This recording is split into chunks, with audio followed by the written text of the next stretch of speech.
Salvatore a todos, sejam muito bem abençoados, abençoada semana para todos vocês.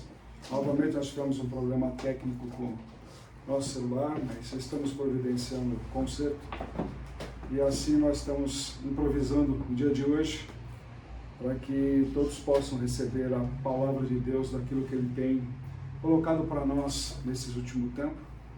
Eu sei que é muito importante e desde já agradecendo a todos que têm se dedicado, empenhado em compartilhar nossos vídeos e tudo mais. É uma palavra que, segundo escutei hoje, num trabalho que nós fomos fazer lá em Sorocaba, lá perto de Sorocaba, pessoas que estão falando que são frases duras, de impacto, mas que pelo menos não massageia o ego das pessoas. Então, tem gente que não está gostando, porque justamente o objetivo é ferir realmente, como uma cruz fere a todos aqueles que são de Cristo e entendem sobre isso e se debruçam sobre isso, porque nós não vivemos apenas de promessa, vivemos realmente de carregar a cruz todos os dias. E a porção de hoje, no caso de ontem, mas está sendo revelada no dia de hoje, assim, vem com o tema santidade, chamado e sacerdócio, da separação à plenitude em Cristo. E como versículos de embasamento, está lá em Lucas 21, versículos 37 e 38, todos os dias Jesus ia ao templo ensinar, e à tarde voltava para passar a noite no Monte das Oliveiras. Pela manhã, o povo se reunia bem cedo no templo para ouvi-lo falar. E assim ele ensinava. Nossa porção é Emor, fala, que vai de Levíticos 21, 1 a 24, 23, Lucas capítulo 5 e 6, Ezequiel 44, 15, versículo 15 a 31, 1 Pedro capítulo 2, versículo 4 a 10.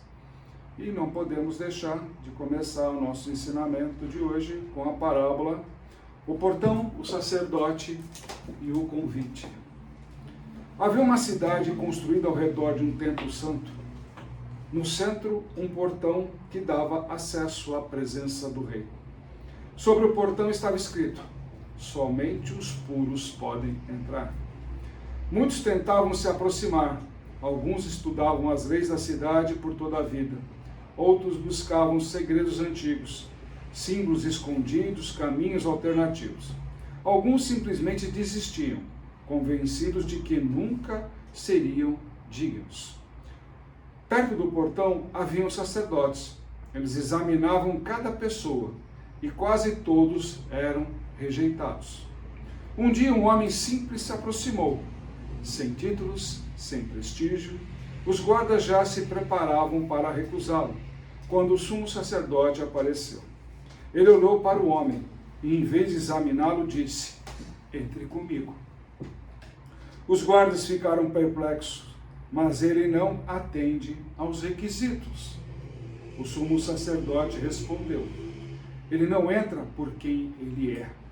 Ele entra, mas por quem eu sou. Então acrescentou: e todos os que vierem por mim entrarão. Mas ao mesmo tempo, ele disse ao homem: ao entrar, você não permanecerá mais o mesmo. Essa parábola não resume apenas a tensão das escrituras que teremos hoje. O portão é real. Embora muitos sacerdotes nos dias atuais dizem que é só aceitar Jesus e acabou a brincadeira. Já está assim, livre, salvo, e assim.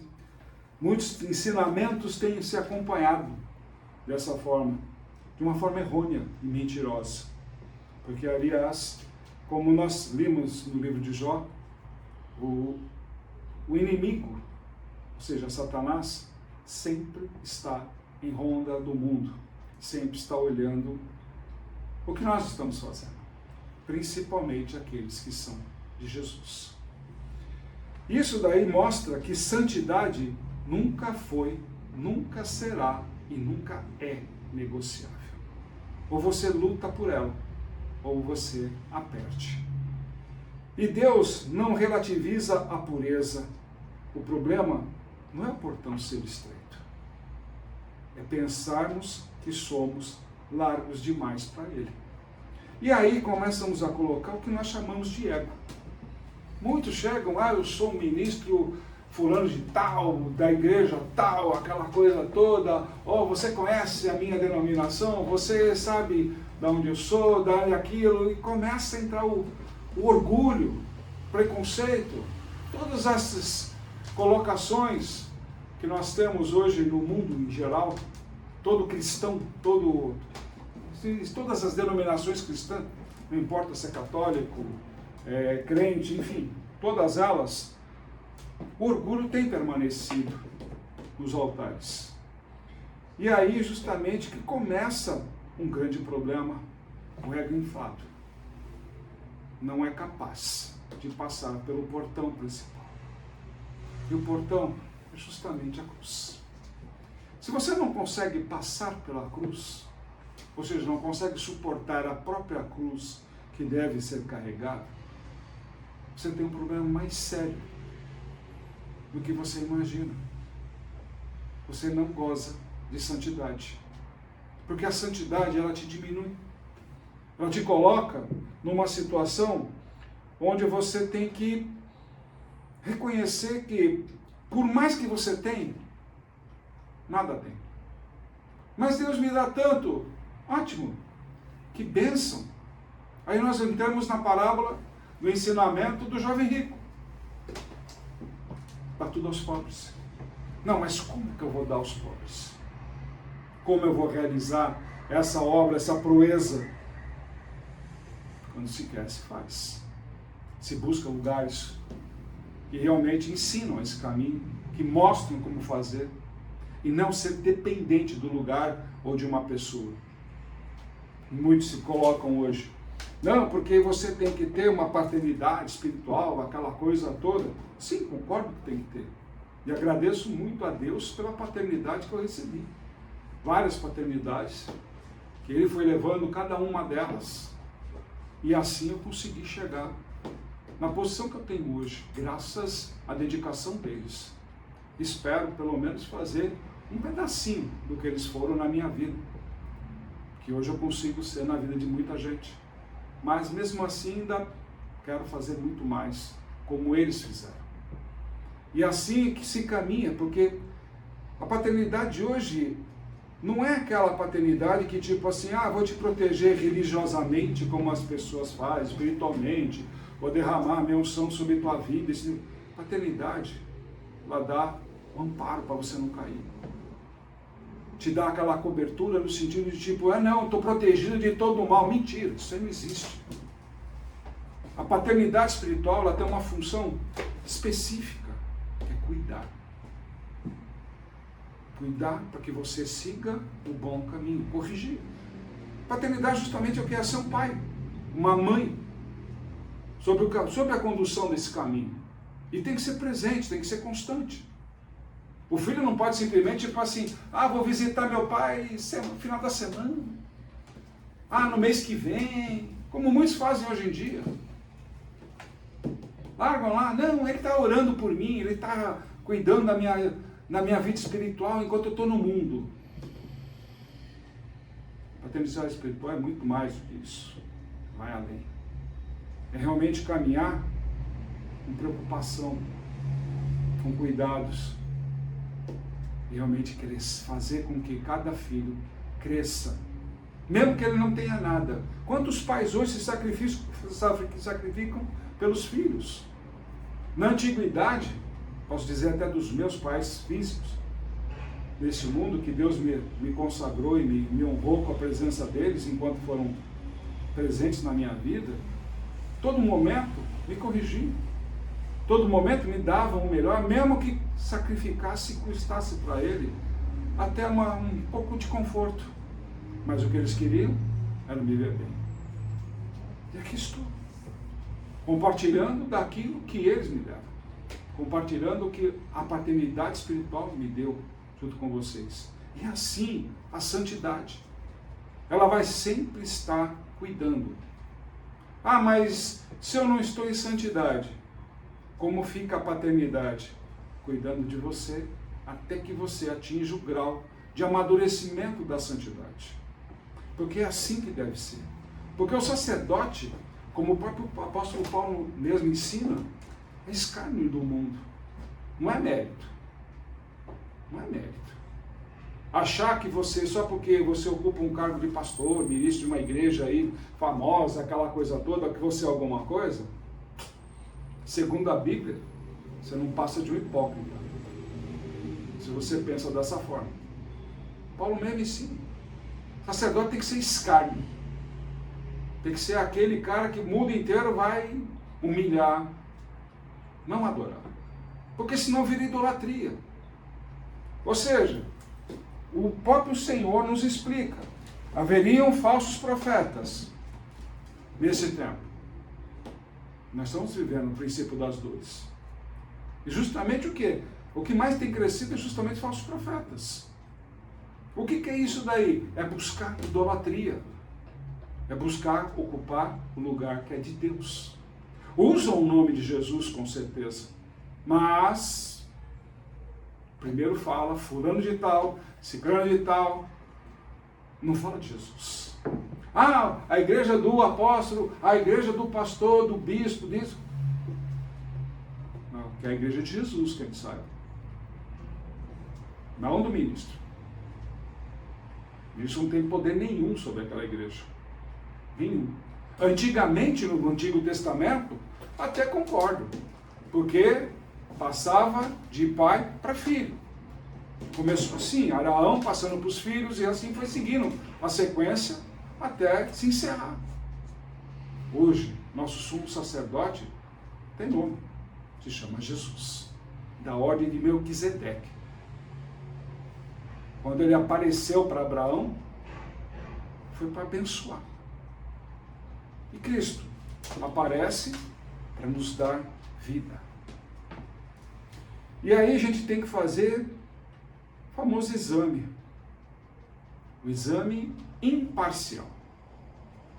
Porque nós aprendemos com o próprio Jesus que aquele que é capaz de julgar a si mesmo como julga os outros, já é um vencedor.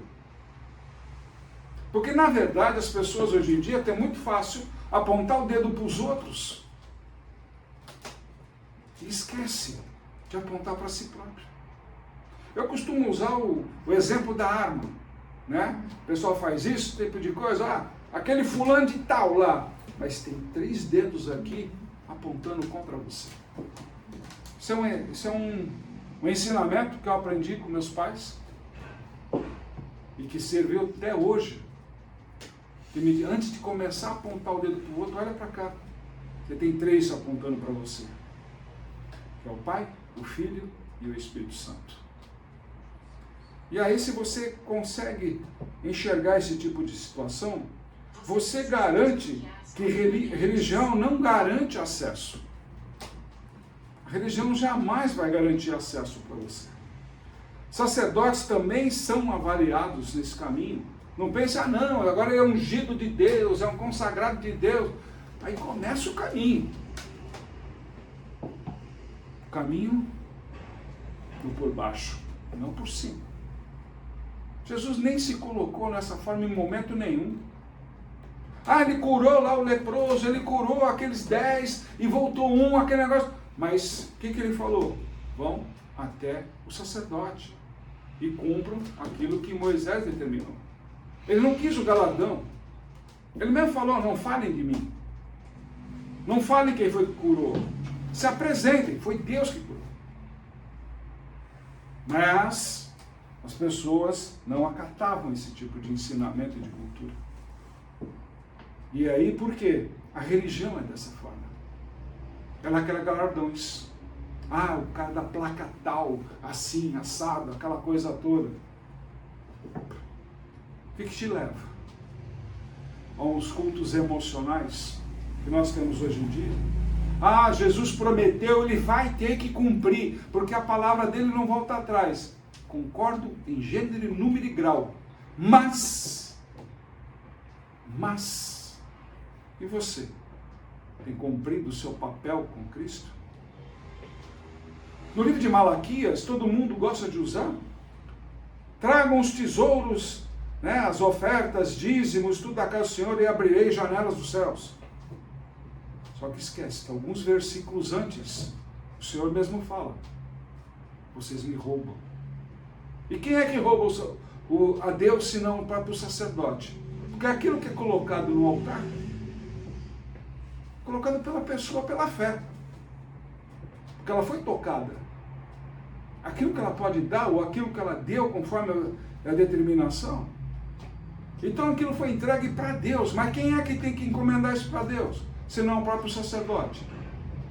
E se ele não entrega para Deus, ele é um ladrão. E hoje temos vários ladrões no altar, muito mais do que antigamente.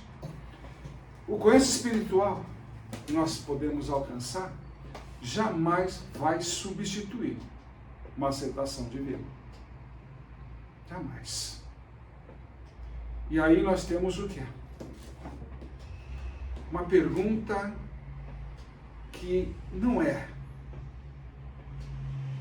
para hoje, se você é digno. A pergunta é: por quem você está entrando? Porque nós sabemos que a nossa santidade é falha. Para entrar no reino de Deus, precisa estar perfeito. E qual é o único perfeito que habita lá no reino de Deus?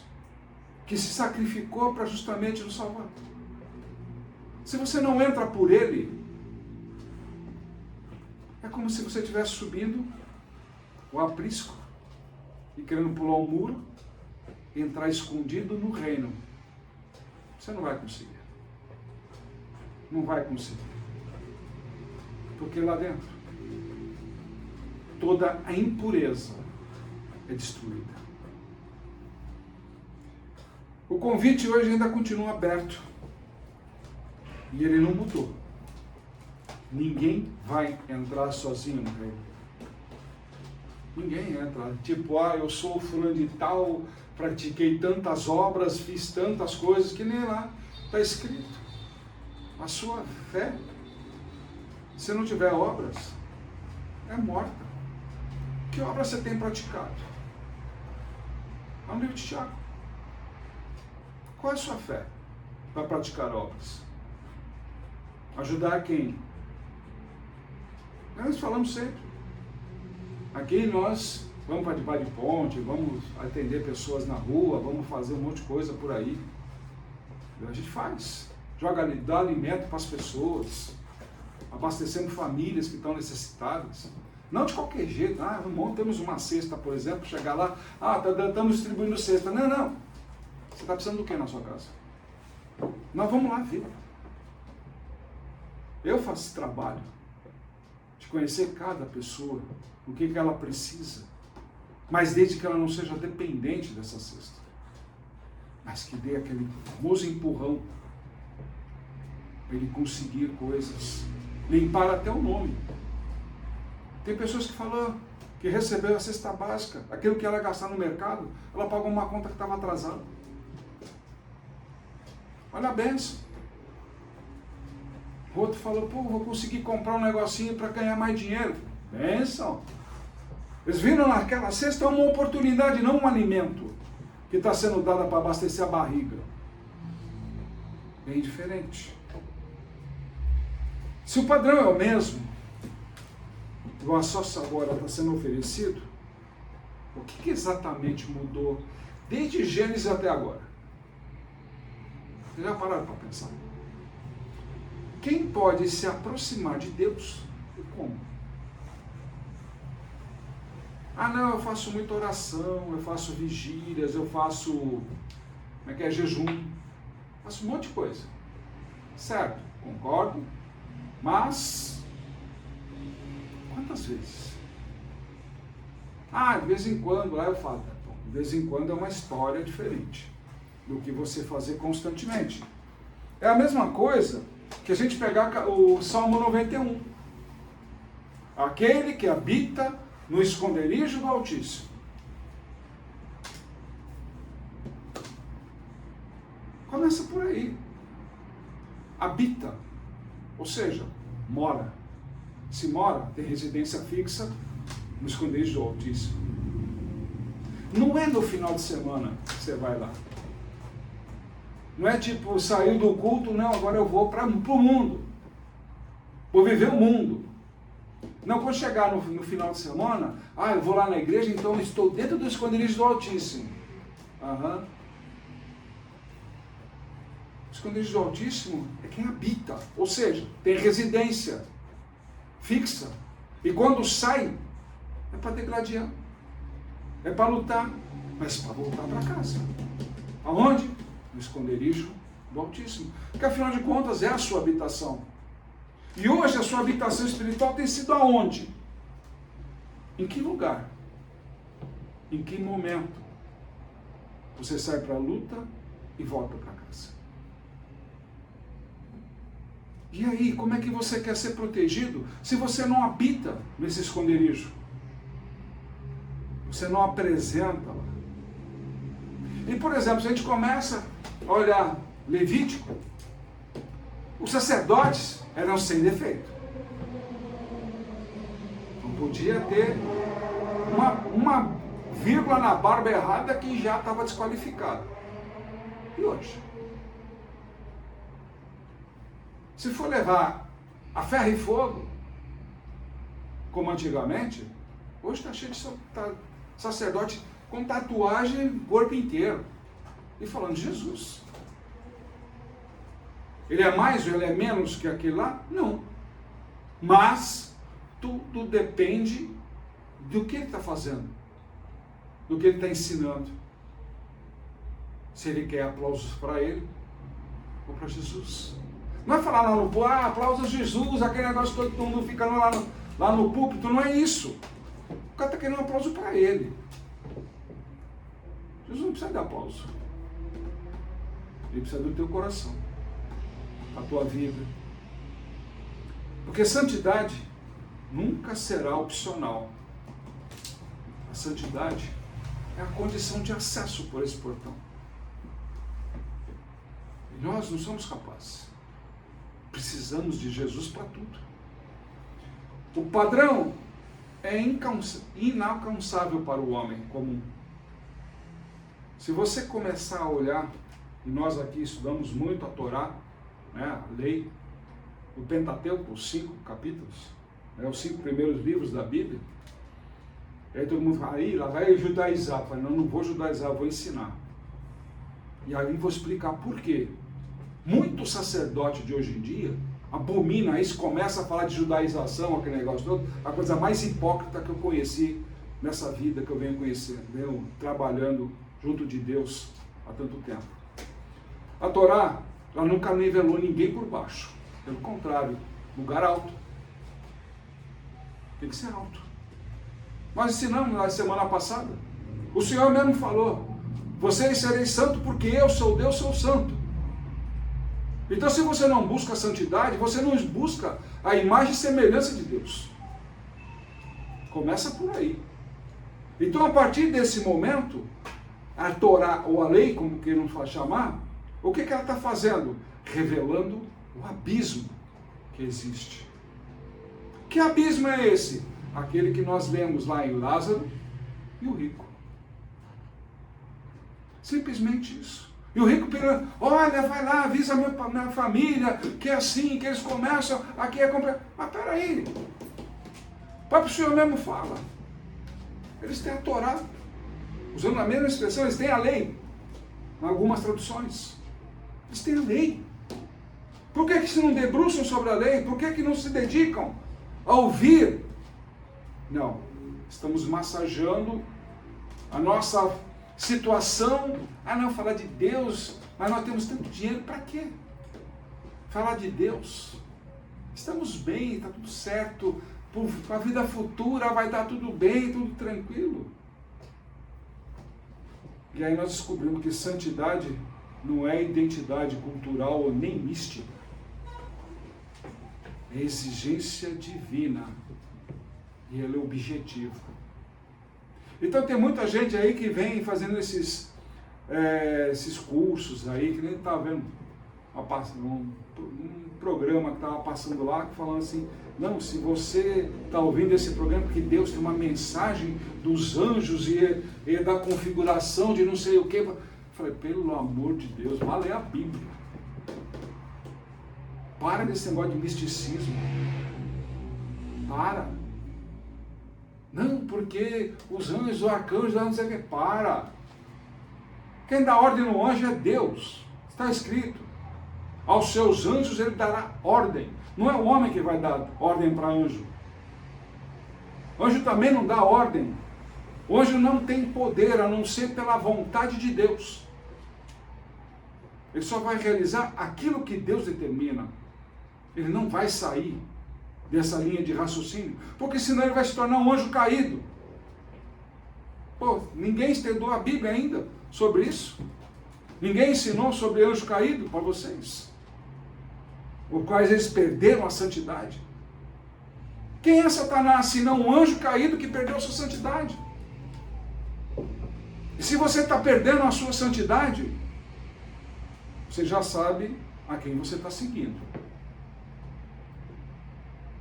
A quem você está ouvindo. Não, mas eu ouço vozes, eu ouço aquilo.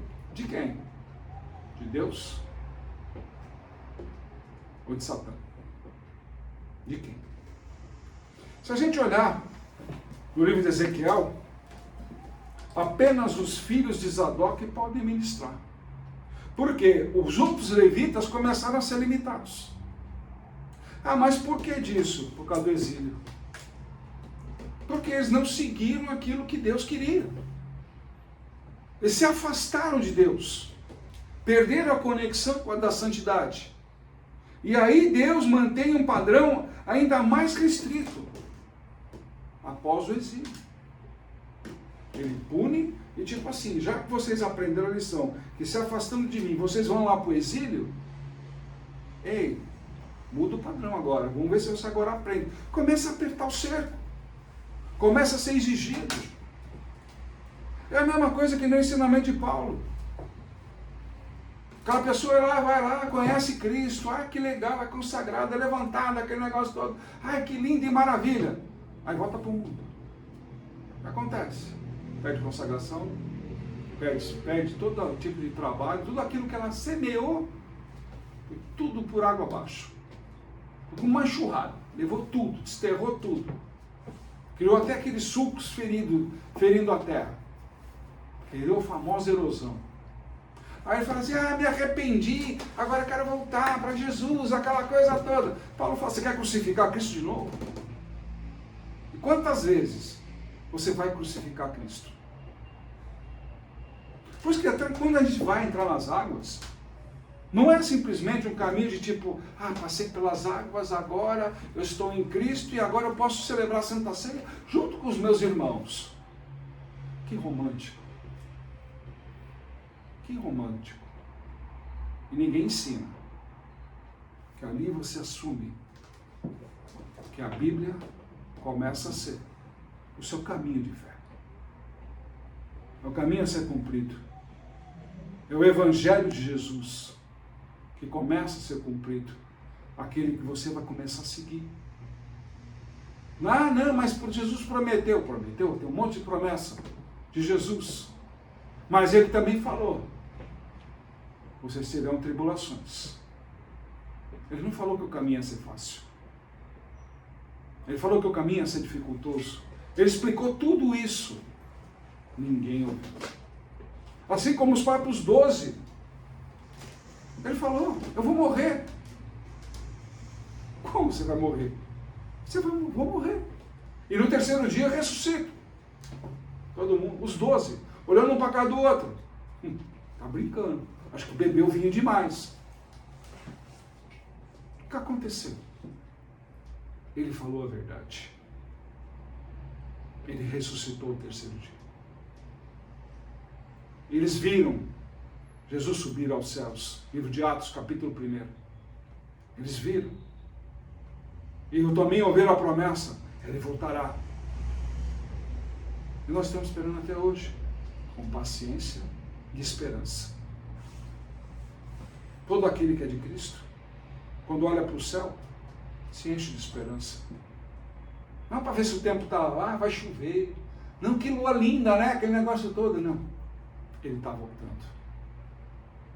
Ele vai voltar com a sua glória, com o seu poder, com os anjos ao redor dele, clamando. Isso é fato. Isso é uma promessa. Não é uma promessa que ele tem para o seu umbigo, para a sua vontade de entendimento. Como os falsos profetas de hoje ficam nos altares, fazendo profecia para as pessoas. Quando a Bíblia mesmo ensina que as profecias é para a nação. Para todos os eleitos, você acha que Deus vai privilegiar apenas um? Ou meia dúzia? Numa igreja, por exemplo, tem 5.000 pessoas ali dentro. Quantos vocês têm? Quantos dos 5.000 realmente sobem ao altar para dar testemunho? Quantos? 3, 4, 10? Quantos são comprados? Quantos são atores que ganham para mentir no altar? O acesso a Deus está sendo cada vez mais afunilado. Não é ampliado, pelo contrário, afunilando. Quanto mais revelação, mais responsabilidade cai sobre a nossa vida. Não é simplesmente, eu tive uma revelação. Paulo ensina. Quando o profeta fala, tem que ter outros dois que confiem naquela profecia. Paulo ensina. E você?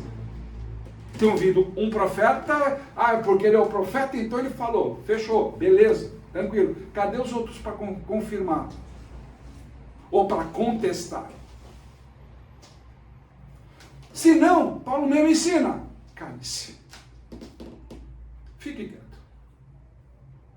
Ou profetiza para a igreja crescer. Porque quem profetiza para o indivíduo está querendo galardão para si próprio.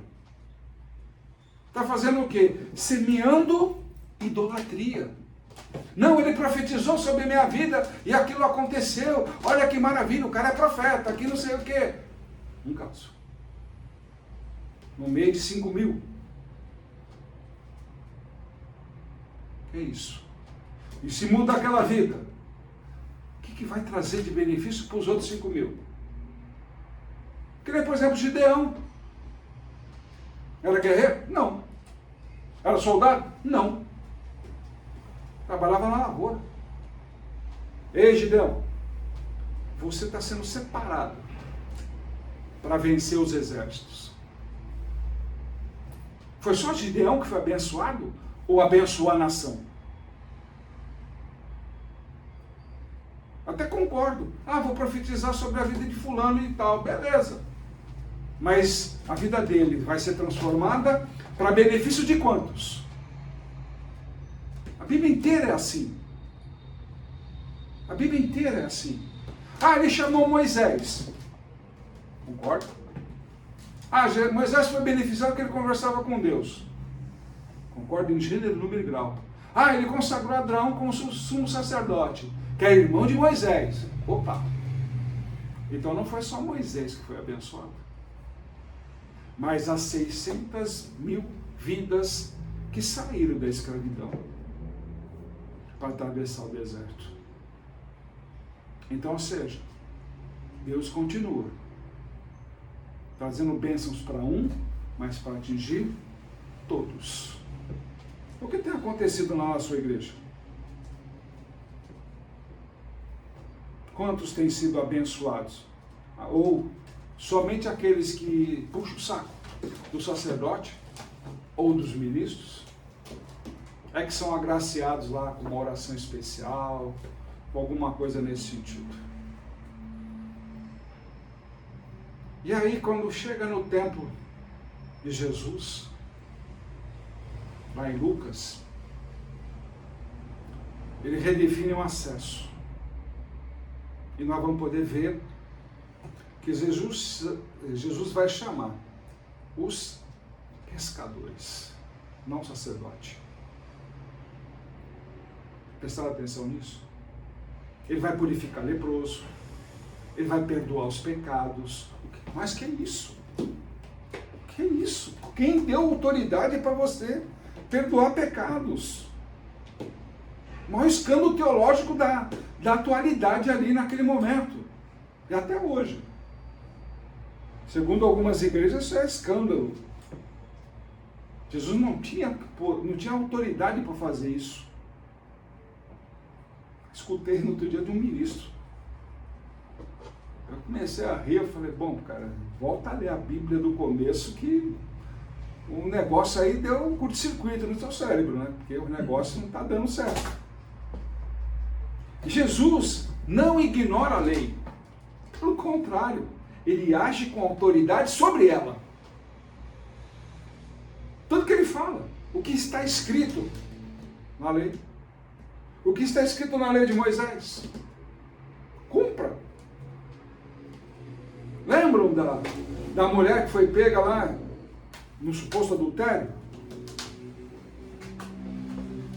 Que ele falou, quem não tem pecado, atira a primeira pedra. E o que está escrito na lei?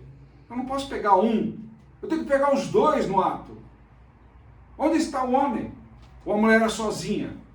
Ela comete o adultério sozinha, por acaso? Cadê o outro? A própria lei diz, se não tiver os dois juntos, não tem culpado. Então, já que é para seguir a lei, vamos fazer o correto. Ele só mostrou a autoridade que ele tem, o conhecimento que ele tem. É a mesma coisa que no tempo de Finéias. Enquanto estavam discutindo a lei, Finéias, espera aí, já sei onde está, pego a lança e acabo com a brincadeira em 2 segundos. Foi o que ele fez. E foi considerado sacerdote. A lei tem que ser praticada. Constantemente, até os dias de hoje ela é praticada. Não é que eu tenho que seguir ela, eu tenho que entender ela. O que eu preciso fazer. E é isso que é o calcanhar. Esse é o grande abismo, que hoje em dia é mais fácil falar, a lei caducou. É mais fácil. Não quero seguir nada daquilo, mas só que lá. Por que eu não posso abolir a lei inteira? Porque ela vai falar de dízimos e de ofertas. O Velho Testamento inteiro. E Jesus, ele ensina. Teu coração tem que mudar. Não é valor. É o teu coração. Não são valores. Não é 10%, não é 20%, não é nada disso. É o teu coração. Jesus ensina dessa forma. Porque se ele quisesse riqueza, ele jamais falaria para o jovem rico: se desfaça de tudo que é teu, dá aos pobres para me seguir. Ou seja, se desfaça de tudo que é peso para você, para que você fique limpo, sem preocupações, para que você me siga. É simples. Mas não, as pessoas querem, não, porque lá está a promessa de riqueza, promessa que eu vou ter, a promessa de leite que emana também leite e mel. Para onde eu vou, vai ser tudo doce, vai ter aquele negócio. Ou seja, você quer trabalhar no novo ou quer trabalhar no velho? Você usa o velho naquilo que te interessa, e o novo que tipo, porque eu tenho salvação. Jesus está no Novo Testamento. Então isso que importa. Se eu te disser que Jesus está desde o começo, olha o livro de Salmo. O menor dos anjos tomou para si e chamou de filho. O anjo também tem hierarquias. Todo mundo sabe disso. Querubins, serafins, são hierarquias. Os próprios anjos que habitam a arca, que protegem a arca, são os querubins. Mas ainda tem os serafins. E quantas vezes você lá não lê no livro de Salmos que Davi colocava lá, o Senhor vinha sob as asas dos querubins. Quantas vezes você não leu isso?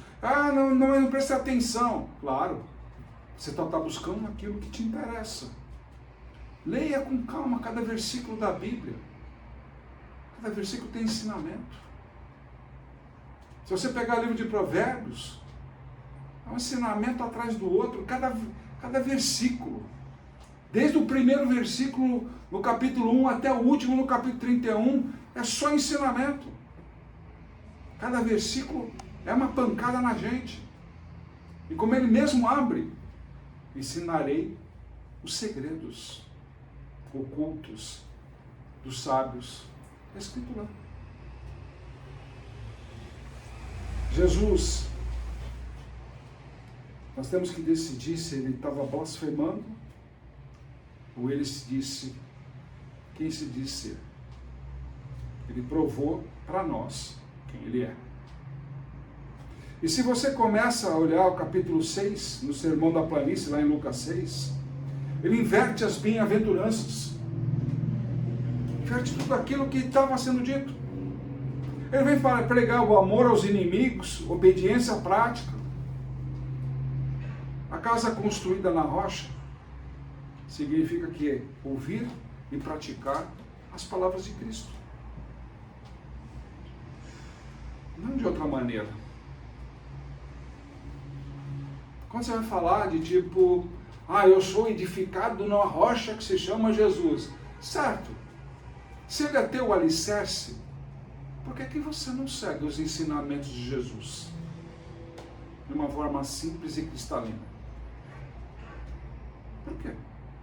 Não, porque o peso da cruz é muito alto. É a sua medida. É a sua medida. Ele não dá nem a mais, nem a menos. E se ele começa a colocar, por exemplo, capítulo 6, quem quiser nos acompanhar, versículo 22, ele vai começar lá. Bem-aventurados sereis quando os homens vos odiarem e quando vos separarem e vos injuriarem e rejeitaram o vosso nome como mal, por causa do Filho do Homem. Folgai nesse dia, exultai, porque eis que é grande o vosso galardão no céu, pois assim faziam os seus pais aos profetas. Olha que linda essa mensagem de Cristo, esse ensinamento. Quando te injuriarem, glória a Deus. Quando te ofenderem, glória a Deus. Quando te humilharem, glória a Deus. Glória a Deus. Mas aquele apóstolo, não sei o que. Glória a Deus. Vou continuar orando pela tua vida. Mas você é isso, é aquilo. Glória a Deus. Sou mesmo. Glória a Deus. Mas você é duro, você é isso, você é aquilo. Glória a Deus. Tem sacerdote por aí hoje que não aceita nem, você é ladrão. Já vira o bicho no altar. Já começa a ofender a igreja, já começa a falar que não estão dando dízimo, que não estão dando oferta, que ninguém ajuda, que é isso, que é aquilo, piriri, pororó. Não é verdade? O cara que usa o altar para criticar irmão.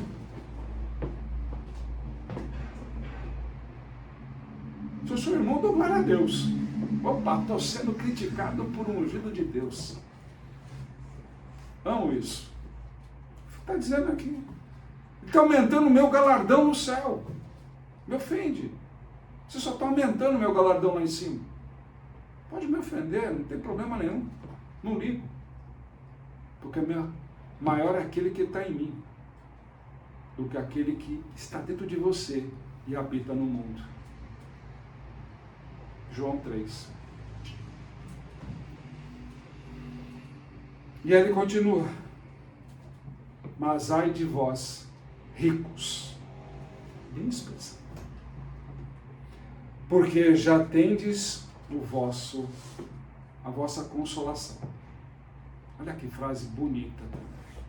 E hoje o que mais a igreja prega? Riqueza. Teoria aí da riqueza, disso, daquilo, a teologia da prosperidade, aquela coisa toda, não é isso? Todos os programas de televisão, tudo isso, você agora vai ser rico, porque a promessa de Jesus é aquele negócio tudo. Está aqui, ó. Ele mesmo dizendo, ai de vós ricos, porque já tendes a vossa consolação. Ou seja, se não entrar no reino, pela misericórdia de Cristo,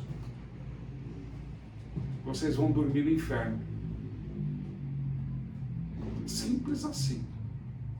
Não, mas eu dou dízimo, eu oferto, dá lá, eu pago contas, isso e aquilo.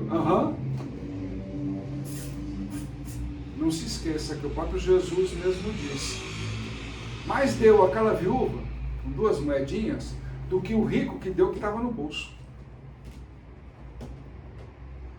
Então, como é que fica? E aí olha que ele diz: ai de vós, os que estáis fartos, porque tereis fome. Ai de vós, os que agora rides, porque vós lamentareis e chorareis.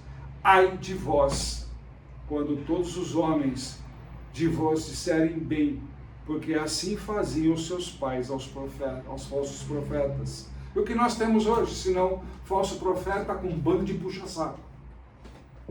Não, porque o apóstolo não sei o quê, o fulano de tal, o bispo não sei aonde, porque ele é uma bênção, porque ele é isso, porque é aquilo.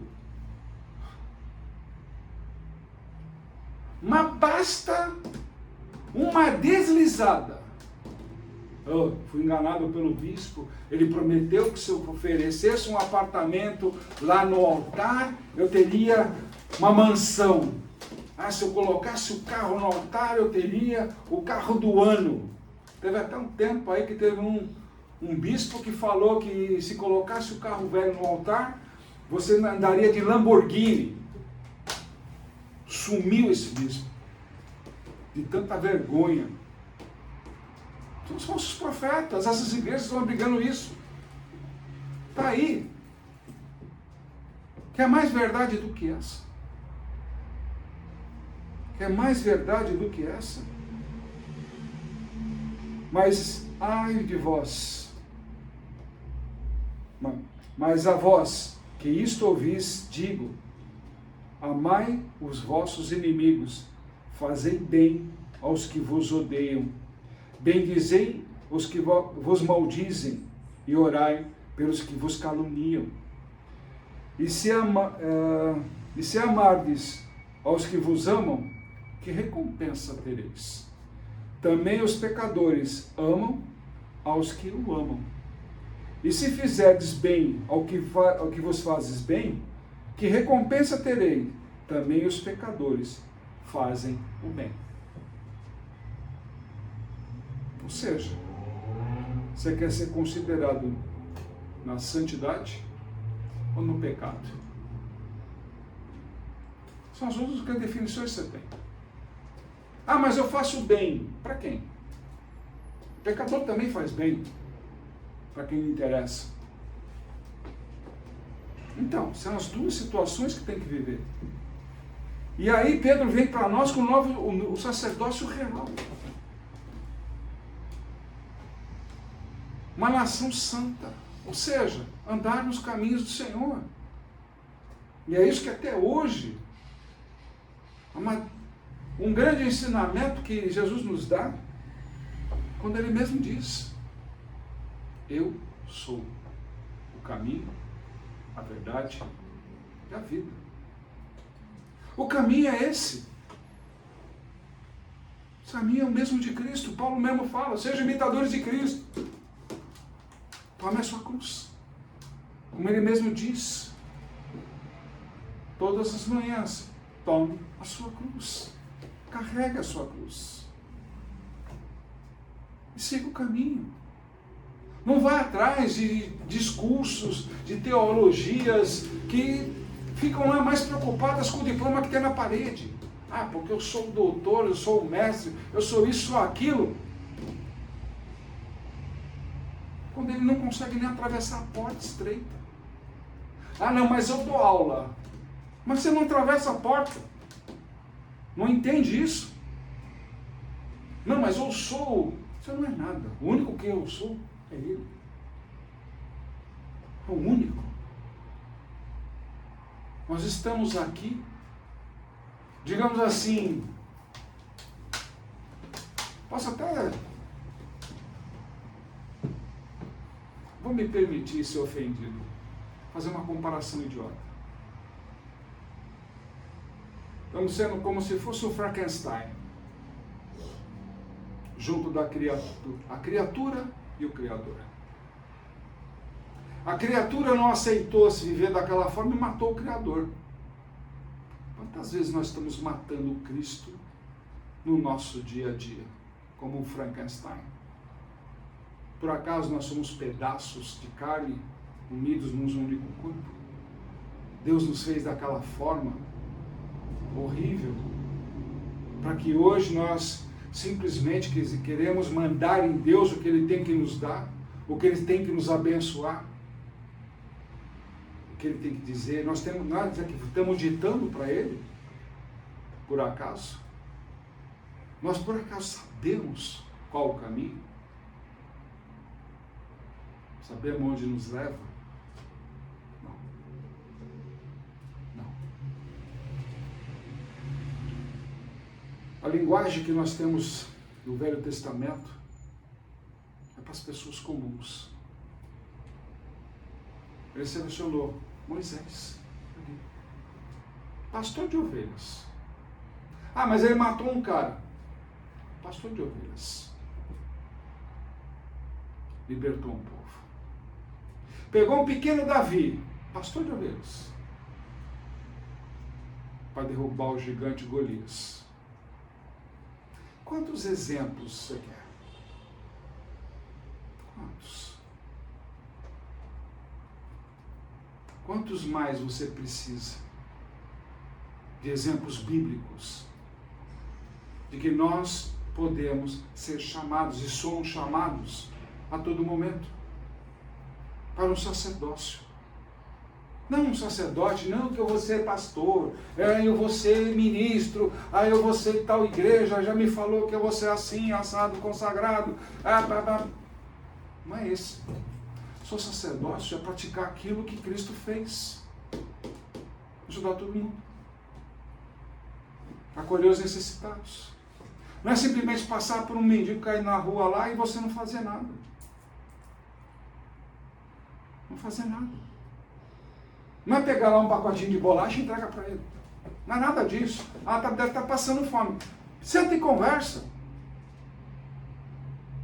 Ou a sua vida é tão corrida assim que você não tem tempo para perder um ser humano. Ah, mas ele é mendigo. É um ser humano. É uma criatura de Deus. Assim como você. Você já parou para pensar? Que sacerdote é você? E aí Jesus, ele nos mostra que o acesso a Deus não é abolido. É reconfigurado em torno da pedra viva que é Ele. Ninguém vai ao Pai a não ser por mim. Ele mesmo ensina dessa forma. Ninguém vai ao Pai se não for através de mim. Então não adianta santo disso, santo daquilo, como fazem por aí. Se não for através de Cristo, e Ele abriu esse caminho direto. Ele não falou, olha, fala com o Pedro, fala com o Tiago, fala com o João, fala com o Francisco, fala com a Maria Lúcia. Não falou nada disso. Ele falou, comigo. Busque a mim. Eu sou o caminho, a verdade, para te dar vida. Ninguém vai ao Pai a não ser por mim. Isso é fato, está escrito. Não estou inventando. Está escrito. Se você, não li, nunca vi isso na Bíblia. A gente escuta isso. Duvido até daquilo que a gente fala. Eu dou glória a Deus por isso. Que bom que você duvida. Porque está escrito, está. Se a gente começar a olhar o Velho Testamento lá em Emor, a palavra fale, o sacerdote perfeito é exigido. Lá no Ezequiel, o sacerdócio é restringido. Em Lucas, a autoridade em carne, através de Jesus. Lá em Pedro, o sacerdócio é expandido para todos. Porque através de Cristo, você vai adquirir santidade. Automaticamente, acesso ao Pai, acesso ao reino. E como você quer chegar ao Pai se você não entra no reino? Você só vai ter acesso ao Pai através do reino. Tem que entrar no reino. Você esqueceu do livro de Apocalipse, onde fica a Jerusalém celestial, onde habita o Altíssimo. O próprio Jesus mesmo fala, a casa do meu Pai tem várias moradas. Está lá, onde você habita. Todos os dias. Não é quando você vai na igreja, não, tá? O padrão através de Cristo não foi reduzido, ele foi cumprido. Cristo é o sacerdote sem defeito, é o templo e é o mediador.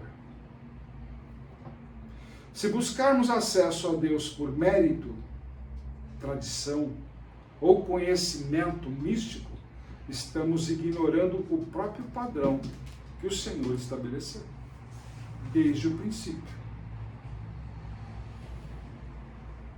O religioso tradicional confia na estrutura da igreja. Faz lá os seus estatutos, aquela coisa toda, não, agora vai ser assim, nós vamos administrar assim, papapá, papapá. Mas, cadê a santidade? Cadê a preocupação de conduzir a igreja até Cristo? E é nisso que ele erra. Porque o religioso tradicional, ele vai fazer o quê? Cuidar da estrutura. E vai esquecer o mediador, ou seja, vai deixar de lado o Cristo. Cristo é só o nome que ele vai colocar no altar.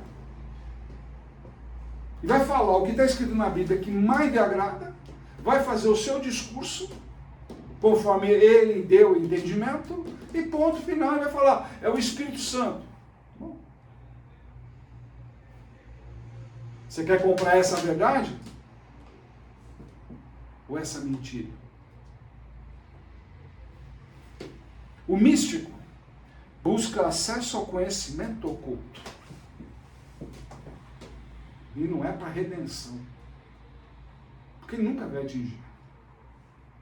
Ele vai falar, não, porque eu entrei em meditação, que é isso, que eu fiz aquilo, eu estudei, faz não sei o quê, blá. Eu também já estudei. Tudo isso daí que vocês imaginam que existe aí de misticismo, eu já estudei tudo isso daí. Eu posso falar de carteirinha. Já fiz parte de ordens, uma série de coisas. Pessoal, nenhuma me levou à redenção com Cristo. Depois que eu conheci Cristo, tudo isso é piada. E de mau gosto. Tomam um dinheiro da gente, tomam um tempo da gente, faz a gente fazer papel de otário. Faz a gente papel de otário. E no final, você não conhece a estrutura principal, que é Jesus. Tudo foi feito para Ele. Está escrito. E o cristão nominal, aquele que se diz de Cristo, ele quer a promessa sem se preocupar com a santidade. Não, quero saber. A Bíblia tem promessa para mim. Tá bom. Mas a preocupação não é a santidade. Não, mas eu quero a promessa. Jesus me prometeu que eu ia ter um carro novo, que eu ia ser rico. Cadê a promessa? Eu estou seguindo Jesus, então. Mas ele manda você amar o teu próximo. Ah, não. Isso aí é outra história. Mas eu amo, assim. Mas é aqueles lá que você briga. Ah, aquilo lá é uma discussãozinha lá, aquele negócio. Pois é. Só que lá está escrito. Se tiveres alguma pendência ainda com o teu semelhante, não use o altar para ser comprado e corrompido com aquilo que você está colocando. Deixe do lado. Para se reconciliar com ele. Antes que ele chegue primeiro a Jesus e te denuncie. Você já parou para pensar nisso? O mesmo Deus que exige a santidade, ele te provê o caminho para você seguir. Não é exclusão. É convite com condições claras. Deus nunca escondeu esse jogo. Eles sempre falam aberto. O homem é que gosta de ficar ocultando as coisas. Por quê? Porque se ele tiver que seguir, na verdade, de cima do altar, aquilo que está escrito, ele não vive. Ele não vive. Ele não tem a vida dele no mundo. Ele tem que renunciar a muita coisa. Para não dizer renunciar a tudo. Ser sacerdote de verdade de Cristo é renunciar a tudo. Exige da gente muita coisa. A santidade continua sendo o ponto principal, o ponto central. A todo momento tem que ser buscado. A diferença agora é que há um mediador e vivo no meio de nós. A santidade divina mudou apenas a forma de acesso? Eu creio que não.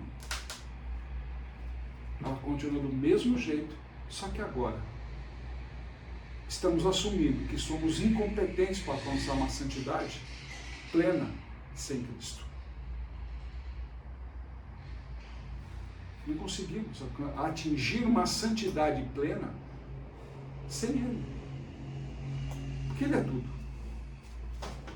Se você não tem Cristo, não tem Jesus no seu coração como o teu grande mediador, o teu libertador, o teu salvador, você não vai atingir o grau de santidade que você merece, aquele que você precisa para adentrar o reino. Então, como conciliar a exclusividade sacerdotal com o sacerdócio de todos? Aí que está a diferença. Não é mais o sacerdote, não é mais o ministro que vai lá na sua casa, que faz isso, que faz aquilo. Não é mais isso. É o quanto de Cristo habita em nós.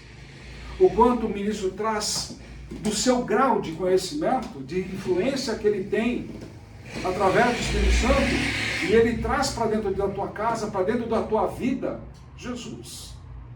De verdade. Não o que ele acha, não o que a experiência trouxe, mas o Cristo vivo, aquele que renasce, que te bota de pé, que no meio de uma doença, no meio de uma tempestade, você não se apavora, porque você confia no Senhor. Jesus nunca redefiniu a Torá, ou a lei, como todo mundo chama. Ele cumpriu. Está escrito. Está escrito. Ele cumpre.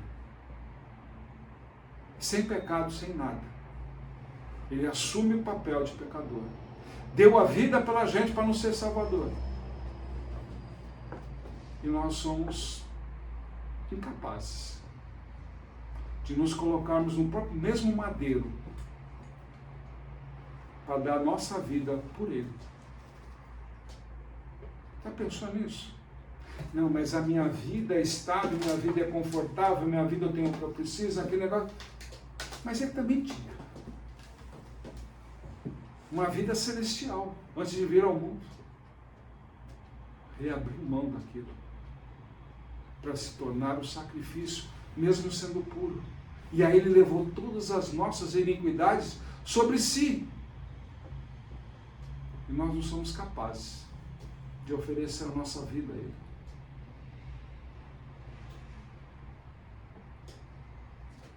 Nenhum conhecimento espiritual supera ou substitui Ele. Por mais que você seja um mestre em teologia, você não é capaz de suportar o que Ele suportou. Não é capaz de imaginar o que Ele teve que fazer da sua própria santidade para nos salvar.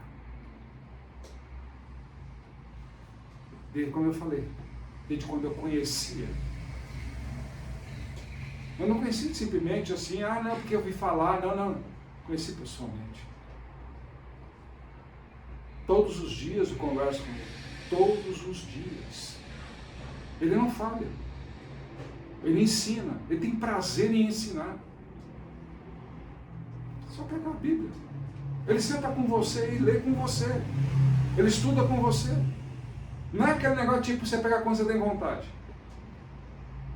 Não. Ele estuda com você. Ele vai te ajudando. Ele vai te instruindo. Ele vai te alimentando. É isso. Ele, como diz, Jesus é bom. Ele mesmo diz, não, quem é bom é Deus. Ele mesmo se tira desse galadão. Então por que hoje os ministros ficam naquele negócio de querer ser mais que Jesus? Só bota o nome dele lá. Ou pendura nas plataformas aquele negócio todo e fica falando aí abertamente como se fosse um nome qualquer. Não. Mas é o nome que está sobre todos os nomes. Isso ninguém entende. Está acima de qualquer ministro, está acima de qualquer coisa desse mundo. Está acima de tudo. E de todos nós. Ele é o princípio, o meio e realmente o nosso fim. Ele é tudo em nós. Ele é tudo aquilo que nós precisamos. E hoje, a única coisa que eu posso dizer a vocês, para Ele, obrigado, Jesus. Que o Senhor te abençoe e te guarde. E faça resplandecer o Senhor o seu rosto sobre ti e te agracie. Tenha o Senhor misericórdia de ti e ponha em ti a paz. Amém. Que o Senhor dê uma semana abençoadíssima a todos vocês. E que resplandeça cada vez mais a sua face. E que haja realmente, no próximo Shabat, novo colhimento de testemunhos, para que haja esse tempo novo, cada vez mais evidente na vida de vocês. Em nome de Jesus. Amém. Amém.